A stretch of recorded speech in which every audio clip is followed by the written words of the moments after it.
Bonjour, bienvenue dans cette nouvelle vidéo où je vais vous parler de mon nouveau scanner. C'est une vidéo qui mange pas de pain, qui va être assez courte, mais voilà, je me dis que peut-être ça pouvait donner des infos à certaines personnes qui souhaitaient se renseigner sur ce scanner. Alors déjà, pourquoi j'ai changé de scanner récemment? En fait, moi j'avais depuis, je crois, 2017, une imprimante qui est juste derrière moi, qui est la Epson XP540, je crois qu'elle est même plus produite, donc voilà, c'est quand même une imprimante assez ancienne, qui de base en plus était plutôt bas de gamme, donc il y a une imprimante scanner, donc il y a un scanner qui est intégré dedans, et en fait c'est comme ça que je scannais mes peintures depuis tout ce temps, et c'est vrai que je m'étais jamais trop posé la question en fait du scan. Pour moi ça me satisfaisait. Alors c'est vrai que la plupart du temps j'avais besoin de retoucher les couleurs sur Photoshop, de toujours un peu ajuster, faire des petites modifications pour réussir à avoir le même résultat que la peinture. Il y avait toujours une différence entre le scanner et la peinture originale, et en fait je me disais ah bah oui, bah c'est comme ça quand on scanne quoi, c'est normal. Et du coup récemment j'ai fait une peinture avec de l'acryl à gouache, j'ai utilisé des teintes assez fluo, donc en gros je me suis retrouvée avec des peintures qui étaient vraiment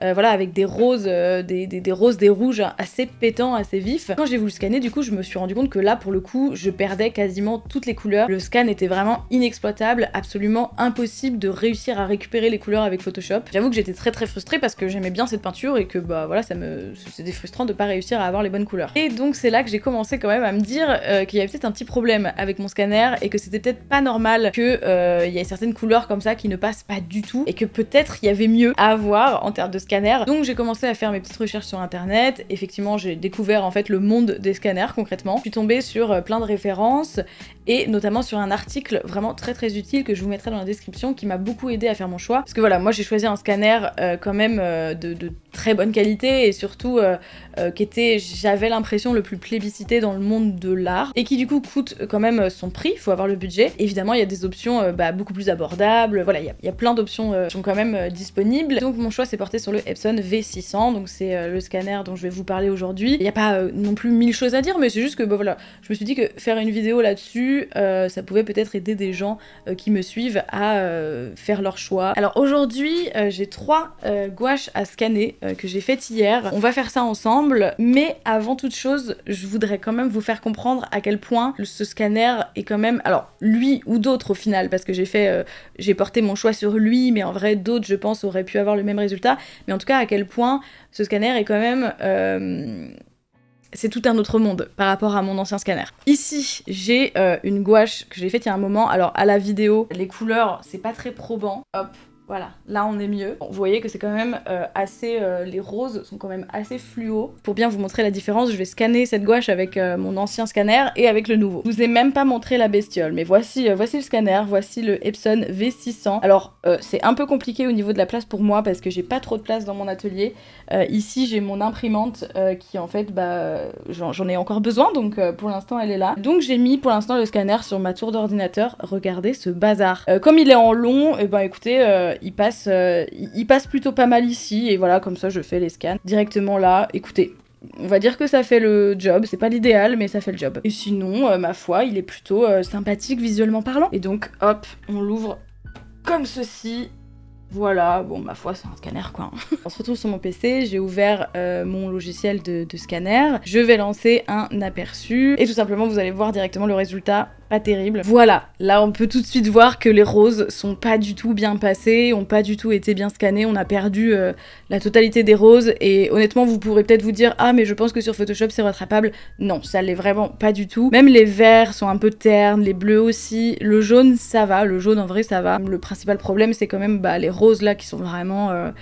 c'est pas du tout comparable avec l'original. Maintenant je vais lancer un petit scan avec mon Epson V600. Hop, voilà, on est dans le logiciel de scanner du coup de l'Epson V600. Alors moi je vous conseillerais de vraiment télécharger ce pilote en fait de scanner parce que quand j'ai reçu mon scanner, j'ai d'abord fait un scan sur Photoshop et le scan était pas ouf. Je me suis même dit merde, putain le produit est pas dingue. Je sais pas pourquoi, après peut-être qu'il y a moyen sur Photoshop de bidouiller, je sais pas, j'ai pas cherché plus loin. J'ai juste téléchargé le pilote de scan. Et en plus, bah, permet de vraiment... voilà, il y a plus d'options, on peut changer plein de trucs. Donc voilà, je vous conseille de télécharger ce pilote de scan. Je lance le petit aperçu.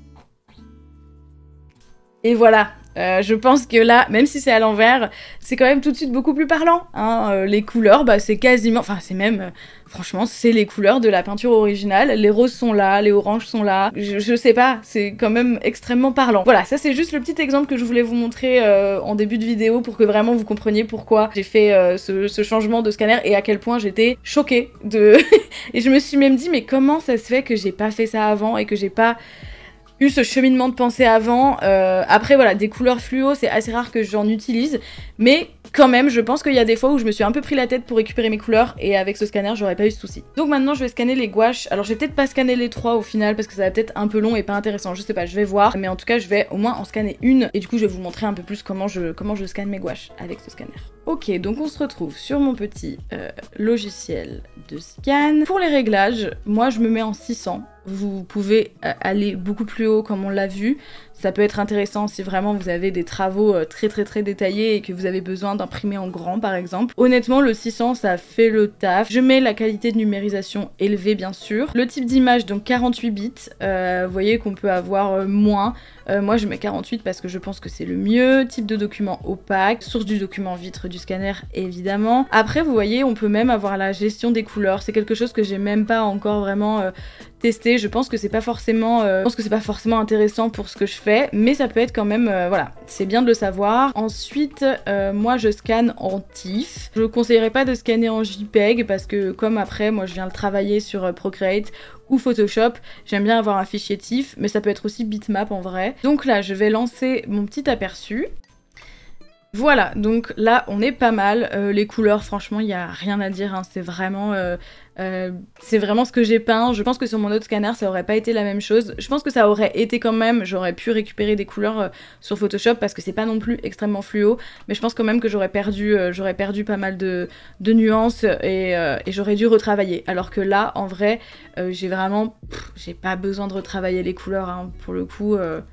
Pour le coup, non. Je vous montre quand même, il y a des paramètres avancés où vous pouvez directement modifier, en fait, vous voyez, directement dans le logiciel de scan, en fait. Donc si jamais vous voyez que ça manque un peu de contraste ou de luminosité, de saturation, vous pouvez directement changer ça directement dans le logiciel, donc c'est quand même assez pratique. En vérité, le scanner est tellement bien que j'ai pas eu besoin de toucher à ça jusqu'à présent, mais voilà, c'est bien de le savoir également. Il y a même des réglages détaillés, quand même pas mal. Ensuite, voilà, on a la netteté, donc moi je mets élevé. Donc tout ce qui va être les 3 réglages suivants, moi je laisse tel que c'était.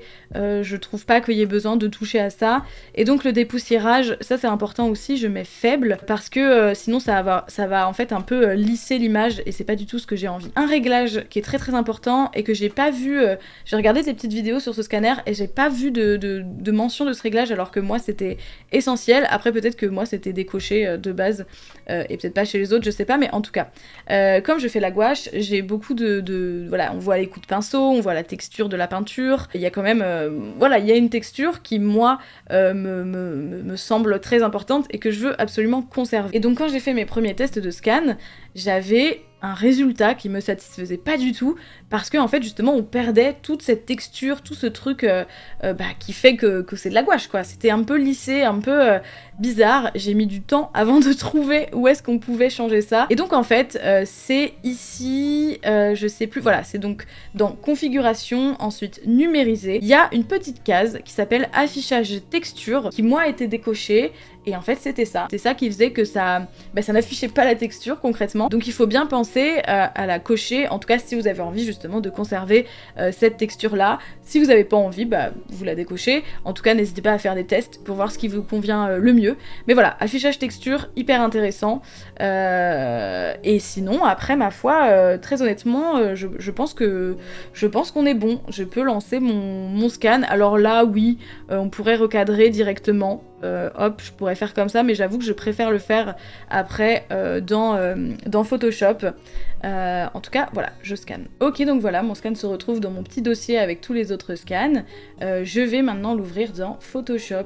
Hop là, donc là, je vais tout simplement faire une petite rotation. Je vais zoomer un peu pour bien... Oh, regardez-moi ça! Regardez cette belle texture qu'on a! C'est ça que je veux. Alors bien sûr, alors là d'ailleurs je l'ai pas fait, mais habituellement vaut mieux nettoyer sa vitre de scan, parce que sinon on va avoir plein de petites poussières, comme c'est le cas un peu ici. Après c'est un peu inévitable hein, d'avoir des petites poussières sur une peinture. Maintenant ce que je vais faire, eh bien je vais juste venir, alors recadrer bien sûr. Hop, on va faire un truc un peu comme ça. Voilà, donc là vous voyez qu'il y a un peu du blanc, mais je viendrai le corriger après. Enfin d'ailleurs je peux même le corriger maintenant. Je prends l'outil qui s'appelle correcteur localisé. Hop, j'aplatis l'image et je viens tout simplement faire ceci qui va nous permettre de corriger. Alors là vous voyez qu'au niveau des petits points dans la couette, il y a un peu ils se sont un peu effacés, mais c'est pas grave, je viendrai le retoucher après. Mais voilà, on est à peu près bon. Alors des fois, je commence à faire un peu le nettoyage directement dans Photoshop avec justement toujours l'outil correcteur localisé. Là en vrai, elle est pas non plus trop dégueulasse cette peinture. Alors là si, parce que comme une idiote, j'ai frotté ma main gauche puisque je suis gauchère, donc j'ai fait plein de petites taches, donc ça voilà, je vais venir un peu nettoyer ça avec l'outil correcteur localisé. Mais des fois je le fais pas nécessairement dans Photoshop parce qu'en fait dans tous les cas je vais passer sur Procreate pour retoucher, tout simplement parce que je n'ai pas de tablette graphique.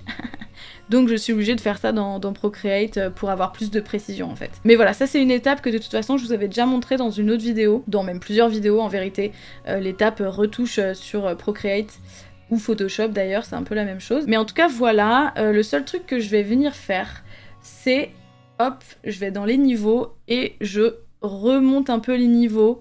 Je joue un peu avec les niveaux pour regagner un petit peu de contraste, mais en vérité, ça c'est plus parce que moi-même, à l'étape de la gouache, j'ai pas su mettre assez de contraste, parce que le scan, il est vraiment nickel.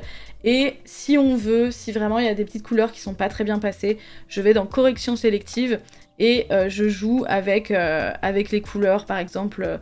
Bon là vous voyez pas très bien, mais le orange, je vais un petit peu jouer avec, s'il me convient pas bien, ou même si je me suis trompée, si mes couleurs je les ai pas bien faites en fait, pendant que je faisais la gouache, je me suis un peu trompée dans une nuance, et bien je vais jouer et corriger ça dans correction sélective, voilà. Et si jamais c'est pas encore bon, je me sers aussi de l'outil qui s'appelle remplacement de couleur. Donc par exemple, je vais prendre ce rose, imaginons qu'il me va pas, et bien je vais un petit peu le remplacer comme ceci. Bon, on peut pas faire des miracles avec cet outil non plus, mais c'est vrai que des fois, quand on a une nuance qui est pas vraiment... Par exemple, si là, le rose, je le trouve un peu trop rouge, je voudrais qu'il se rapproche un peu plus du violet, ben voilà, je peux un peu changer ça. Ma foi, voilà, écoutez, c'est à peu près toutes les étapes que je fais quand je scanne mes petites gouaches. Voilà, cette vidéo est terminée, j'espère qu'elle vous aura été utile si jamais vous êtes à la recherche d'un nouveau scanner. Bon, c'était pas une vidéo incroyable, hein, c'était juste histoire de présenter ce nouvel outil. Je vous fais des bisous, je vous dis à la prochaine, bye!